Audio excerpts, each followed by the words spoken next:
you go. We are ready to go. We are solving some more inequalities. And for the most part, it's just like solving an equation. You can have one steps, you can have two steps, you can have multi-steps.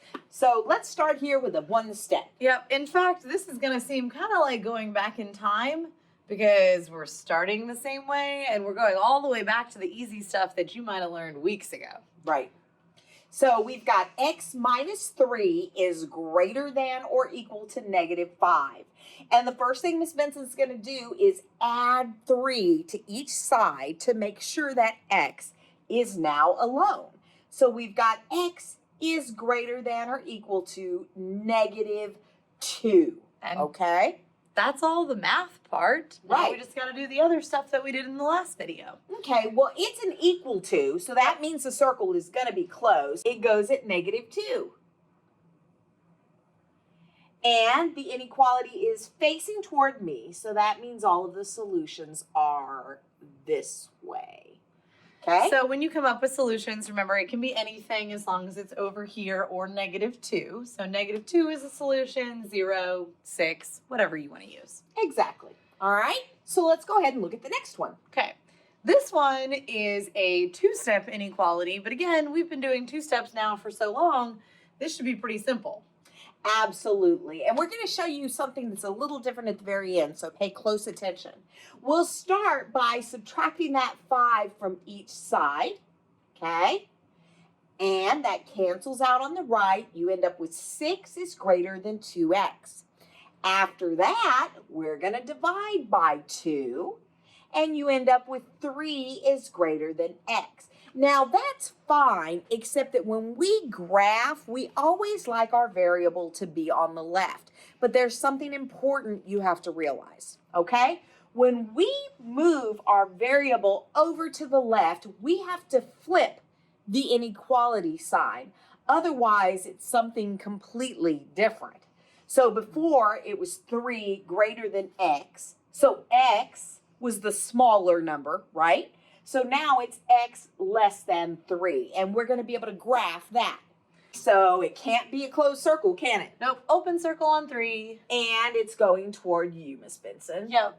And our solutions could be negative 12, negative 1, 0, whatever you want. Yeah, anything that's over there. 2, any of those things. Yep. Something that's a little bit different with inequalities as opposed to equations is that sometimes you have to multiply or divide by a negative number. Okay, when you do that, you have to flip the inequality symbol. Yes, you do. So we're going to show you, because it's best to show you in an example, it's easiest. So as we solve this, negative 3x is greater than 9. We want that x alone. We're going to divide each side by a negative 3, which is going to give us x. And this is going to give us negative 3, but when we divide by a negative, this inequality changes from a greater than to a less than.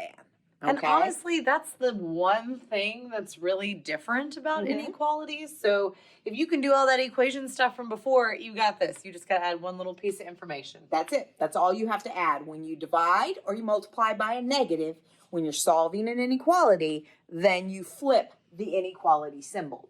And Miss Benson just showed us it's an open circle at negative 3, and it's going back toward her. So some solutions could be negative 4, negative 7, negative 532.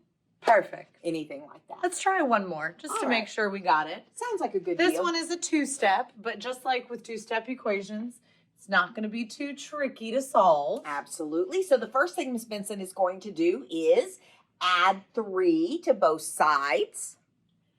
So she's going to bring down x divided by negative 2 is less than or equal to 2. Okay? Now, you notice we've got a negative 2 in the denominator there, which means we're going to have to multiply by a negative on each side. And when you multiply by a negative, you are going to have to flip your inequality symbol. So you end up with the x.